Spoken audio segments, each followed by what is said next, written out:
New tonight, we are getting a much closer look at a harrowing rescue in Skamania County after a trio of hikers became trapped atop Table Mountain and right in the middle of an atmospheric river. Alma McCarty has their story of survival. Skamania County is famous for its waterfalls, its waterways, its beautiful scenery. Scenery that attracts hikers from all over. But rescuers like Serge Newberry say this landscape can be unforgiving. It's also some of the most treacherous terrain, and people underestimate it all the time.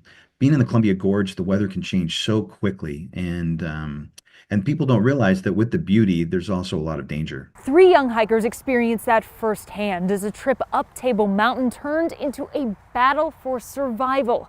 The group trapped in the midst of an extreme storm. We have this atmospheric river, this meteorological event that's been happening where it creates an enormous weather system that comes through, just dumping a tremendous amount of rain and wind. A call to 911 led more than 50 volunteers to assemble near the mountain, beginning a series of attempts to reach the hikers.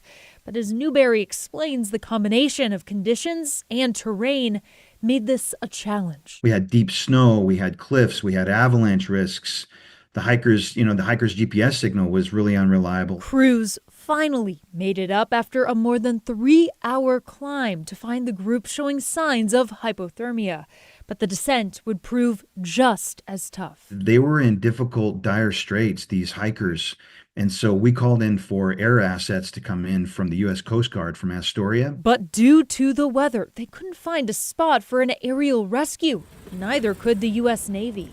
Teams on the ground pushed onward. The mission, Newberry says, lasting more than a day. They all lived. It was a miracle. There's nothing short of 3 miracles, a series of miracles, frankly, that happened. None of it possible without the support of volunteers, the search and rescue teams across the area who dropped everything in order to help. And to see those young hikers reunited with their family members and that they were still alive. That's why we do this, right? It's very emotional. It's a beautiful thing when the family says nobody else was able to go and you guys came. In Skamania County, Alma McCarty, KGW News.